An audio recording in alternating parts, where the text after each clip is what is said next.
जय श्री राम दोस्तों। आज की कहानी एक भूतिया बंगला है उसके ऊपर होने वाली है। आपको मैं बताऊं, रमेश नाम का एक लड़का होता है जिसके पापा एक अच्छे बिजनेसमैन हैं। तो वो दिल्ली के अंदर रहते हैं। रमेश के दादाजी उन्हीं के पास रहते हैं। अब आपको बताता हूँ, रमेश के जो दादाजी थे उनका देहांत हो जाता है। जैसे देहांत हुआ उनको बहुत दुख हुआ, परंतु बीमारी से ग्रसित थे तो वो मर गए थे। क्योंकि वो बीमारी से बहुत तकलीफ़ झेलते थे तो अच्छा हुआ भगवान ने उनको उठा लिया, अब ज़्यादा तकलीफ़ नहीं झेली। तो जैसे उनकी 13वीं हुई, उनके घर पे एंट्री लेता है वकील, जैसे फिल्मों में होता है ना वैसे। वो कहता है कि आपके जो पिताजी थे, यानी कि वो बिजनेसमैन रमेश के पापा, उनका नाम था दिनेश।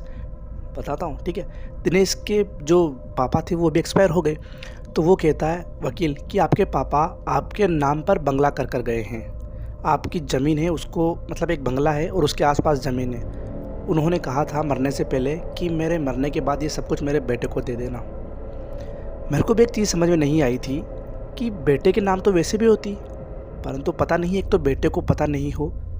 तो उन्होंने कहा कि ठीक है, आप साइन कर दो यहाँ पर और वो आपकी हो जाएगी। उन्होंने साइन कर दिए, ठीक है। एक दिन दिनेश जी घर पर बैठे हुए थे, फालतू ही थे, उनको वैसे टाइम मिलता नहीं था तो वो चाय पी रहे थे। उन्होंने सोचा यार मैं अपने घर का जो बंगला है, अपने गांव का जो बंगला है, उसके उनके वहाँ पर जाकर देखूँ क्या कैसा है। हमने हमारी बचपन की यादें वहीं गुजारी है। मैं वहाँ पर रहता था, मेरे पापा मेरे को पीटते थे अच्छा सा, और अपना जो मेरा लड़का है रमेश, ये भी वहीं हो गया था। रमेश वहीं का हुआ था, तो वो तो दिल्ली बाद में शिफ्ट हुए थे, ठीक है। तो वो अपनी पत्नी से पूछते हैं कि सुन, गांव में चलेगी क्या, अपना बंगला है तो कहीं तो वहाँ पे देख कर आते हैं। वो कहती है, उसकी पत्नी कहती है दिनेश जी की, रमेश की माँ, कि मेरे को तो मन नहीं कर रहा, और आपको पता है ना आपका पूरा कारोबार यहाँ पर है, हम वहाँ पर जाएंगे तो मेरा तो बिल्कुल भी मन नहीं है। और वैसे भी मेरे आज दोस्त की एक मतलब गर्ल दोस्त थी, उसकी बर्थडे पार्टी है तो मैं वहाँ पर जाऊँगी, तो मैं तो नहीं जा रही। दिनेश जी ने सोचा देखिए एक बार रमेश से पूछ कर देखता हूँ। तो रमेश से पूछते हैं। रमेश कहता है पापा मैं तो नहीं जा रहा, आप भी क्या करोगे वहाँ पर, यहीं अच्छे है ना। तो दिनेश जी कहते अरे यार मैं घूम कर तो आता हूँ, देखिए कैसा है। तो जो रमेश के दादाजी थे उनका एक बंगला था गांव के अंदर। अब उस बंगले में काफ़ी दिन हो गए थे गए हुए, तो उसकी जो रेख देख थी वो दिनेश के पापा थे ने जो मरे थे भी, यानी कि रमेश के दादा, उनका नाम दीनदयाल जी है, ठीक है, दीनदयाल जी रख लेते हैं, जो मर गए, उनका दोस्त करता था, उनकी देख रेख दोस्त करता था। दिनेश जी ने कॉल लगाया उनके दोस्त के और कहा कि अंकल जी, कहता था वो, अंकल जी मैं वहाँ पर आना चाहता हूँ और पापा का देहांत हो गया है, आप कहो तो मैं आ जाऊँ और आपको कोई दिक्कत ना हो तो। वो अंकल जी कहते हैं आ जाना बेटा, कोई दिक्कत नहीं है, परंतु एक काम कर, अमावस्या की रात को और पूर्णिमा की रात को यहाँ पर मत आना। दिनेश सोचता है क्यों यार, ऐसा क्या। दिनेश अभी ज़्यादा उम्र का नहीं है, करीब होगा 38 का होगा, ठीक है, क्यों यार। तो उन्होंने कहा ठीक है आ जाना, और उन्होंने फ़ोन काट दिया। दिनेश ने इस बात को सीरियस नहीं लिया। अब उसने एक ट्रेन की टिकट ली और आ गया राजस्थान। राजस्थान में एक गांव है, वहाँ पर उनका बंगला था, ठीक है। तो वहाँ पर आ जाता है। अब वो जो ट्रेन थी वो बिल्कुल गांव के अंदर नहीं जाती थी। उसने एक ऑटो करा, ऑटो करके वो गांव के अंदर पहुँच गया। अभी वो उनके अंकल जी के घर पर गया है, उसके पापा के दोस्त के घर पर। वहाँ पर जाता है और कहता है कि अभी तो ज़्यादा टाइम हो गया है अंकल जी, हम सुबह चलेंगे। अंकल जी कहते हैं हाँ बेटा सुबह ही चलेंगे, अभी नहीं चलेंगे, क्योंकि गांव वाले लोग ऐसा कहते हैं कि वहाँ पर आत्माएं भटकती है, और इतनी भयानक आत्मा कि वो किसी को भी किसी भी टाइम मार सकती है, किसी को भी खड़े खड़े मार सकती है, आंखें चौड़ी करके कहा उन्होंने। दिनेश हंसने लगता है आप क्या बात करते हो, मुझे डरा रहे हो, हमारे दिल्ली में ये कहानियाँ होती है बस, हम इन चीज़ों पर यकीन नहीं करते। और आप कैब से यार, उन्होंने हंसकर उस बात को टाल दिया। अंकल जी को कुछ और कहना था परंतु वो चुप हो गए, क्योंकि वो फिर से यहीं हंसता। अंकल जी चुप हो गए। उन्होंने कहा ठीक है तो देख लेना, फिर चले जाना, कोई बात नहीं है। सुबह हुई। अब सुबह अंकल जी और दिनेश जी गांव घूमने के लिए निकलते हैं, क्योंकि गांव भी घूमना है। वो गांव घूमते हैं दिन भर। अब वो करीब 8 बज गए रात के। खाना वाना खाया और कहता है वो कौन, दिनेश की, जाऊंगा तो रात को ही मैं, अभी जाता हूँ, अब देखना पूरे गांव वालों को और मेरे अंकल जी को गलत साबित करता हूँ। वो निकल जाता है अकेला ही। अब करीब अंकल जी के घर से 25-30 मिनट का रास्ता था उनके घर का, क्योंकि उनका जो बंगला वो गांव के बाहर इलाके में था। वहाँ पर लोग नहीं थे, बिल्कुल शांत वातावरण था और जंगल टाइप का इलाका था। तो वो वहाँ से निकल जाता है और वो अपने बंगले के पास जाकर देखता है तो बिल्कुल खंडर हो चुका था, खंडर टाइप। उसकी कुछ यादें थी। वो सोच रहा था कि इसी आंगन के अंदर मैं खेलता था, माँ मेरे को दुलारती थी, पापा मेरे को, उसको सारी यादें आने लगी। पास में एक कुआं भी था। ये कुआं जो दिनेश है ना, उसके भी दादाजी ने बनवाया था, बहुत काफ़ी पुराना। ऐसा माना जाता है कि इनका जो परिवार है वो 200 सालों से यहाँ इस ज़मीन पर रहता है, इस जगह पर रहता है। अंदर गया, उन्होंने पहले रूम को देखा तो इतना बुरा रूम था, हद से बाहर। उनको लगा कि यहाँ पर कोई रहता भी नहीं है यार, ये कैसा हो गया अपना घर। उन्होंने निराशाजनक करा, अंदर गए, दूसरा रूम देखा तो वो काफ़ी ठीक था, क्योंकि वहाँ पर शायद वो अंकल जी रहते हैं, दिनेश के पापा के दोस्त, रमेश के दादा के दोस्त, ठीक, वो रहते हैं। और ऊपर घूम के देखा, फर्स्ट फ्लोर, सेकंड फ्लोर ऐसा था, ठीक है। तो ऊपर जाकर देखता है, मतलब अजीब तरह की गंध आ रही थी।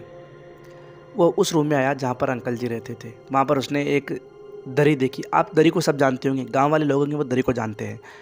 दरी की एक खटिया भी थी। खटिया के ऊपर उन्होंने दरी को बिछाया और सोचा एक काम करता हूँ यार, सो जाता हूँ, काफ़ी देर हो गई है, करीब 11:30 बज गए थे रात के, तो अब सो जाता हूँ थोड़ी देर, और फिर गाँव वालों को सुबह झूठा साबित तो कर ही दूंगा मैं। वो सो गया, क्योंकि थकान थी, उसको दिन भर घूमा था, कल की भी ट्रैवल करके आया था, थकान थी दिनेश जी को, ठीक है। उनके पास सिर्फ फ़ोन था, आपको बताता हूँ मैं, ठीक है ना।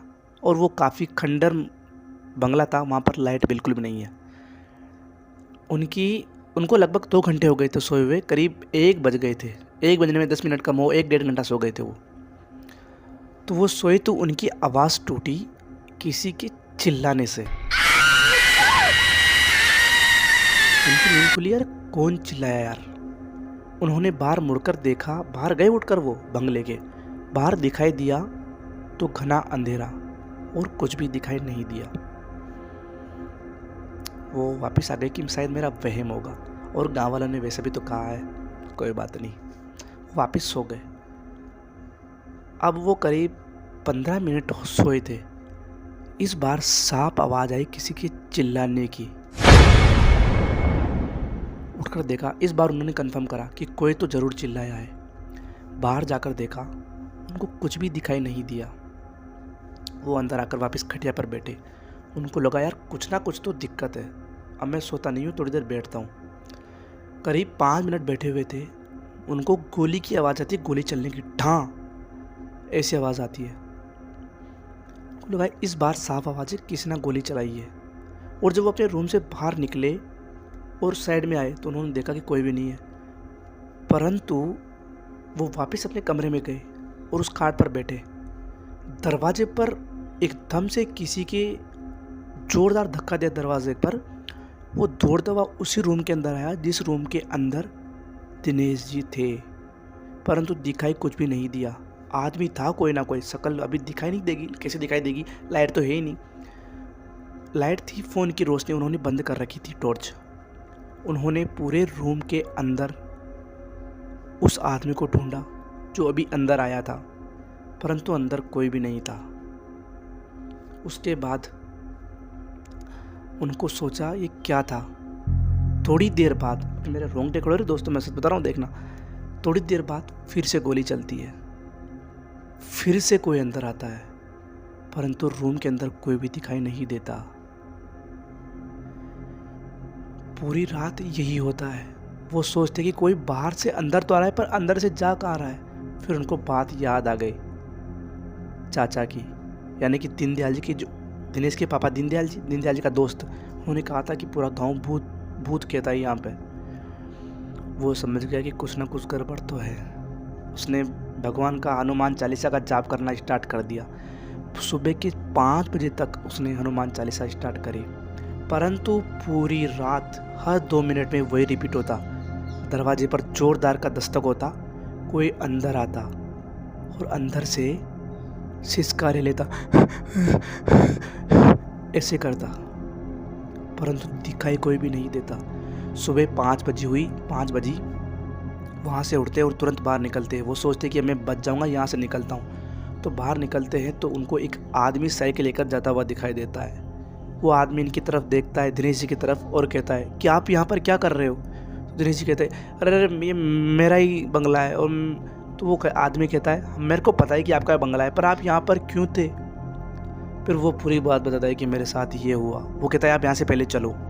फिर वहाँ से वो चला जाता है और एक खेत की तरफ लेकर जाता है उनको। और फिर वो आदमी बताता है कि यहाँ पर तुम्हारे जो चाचा है, दीनदयाल जी के दोस्त, वो यहाँ पर रखवाली करते हैं इस बंगले की।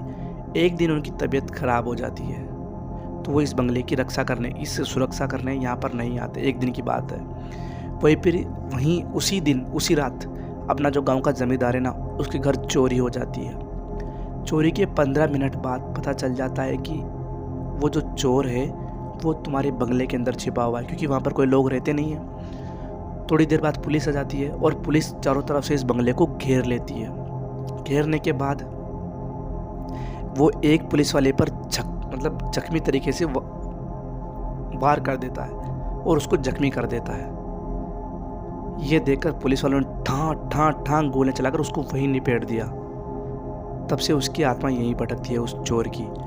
उसके बावजूद यहाँ पर और आत्माएं भी आती है। कोई कहता है यहाँ पर आदमखोर है, कोई कहता है यहाँ पर ब्रह्म राक्षस है। हर तरह की यहाँ की हर आत्माएं हैं। फिर यहाँ पर एक पुजारी ने बताया, एक पुजारी के पास गए क्योंकि गाँव वालों को दिक्कत हो रही थी। एक पुजारी के पास गए तो उन्होंने इसके ऊपर कुछ अपनी क्रिया करी और कहा कि इसके अंदर जो आत्मा है वो अंदर ही रहेगी, बाहर नहीं आएगी, परंतु तुम भी इसके अंदर रात के अंदर तो जाना भी नहीं बिल्कुल। और तुम अंदर चले गए। वो वहाँ से वो बात सुनता है और अपने चाचा के अंकल के घर पे आ जाता है और वो कहता है कि अंकल आपने मेरे को पहले क्यों नहीं बताया कि असली में वहाँ पर है? अंकल कहते हैं तेरे को थोड़ी बात तो बताई तो थी मैंने, परंतु हंसा था तू। तेरे दिल्ली में तो इस बात को कहानी मानते ना, मैंने सोचा इसको यकीन हो ही जाएगा। वो वहाँ से तुरंत अपने दिल्ली के लिए निकलता है और वो बंगला वहीं पर है। उसके बाद वो कभी मुड़कर नहीं आया। ये कहानी और किसी ने नहीं, खुद रमेश ने बताई है। कहानी अच्छी लगी हो तो वीडियो को लाइक कर दे, चैनल को सब्सक्राइब कर दे। सब्सक्राइब तो क्या करो यार प्लीज़, यहाँ तक वीडियो देख लिए तो सब्सक्राइब कर देना। Bye bye.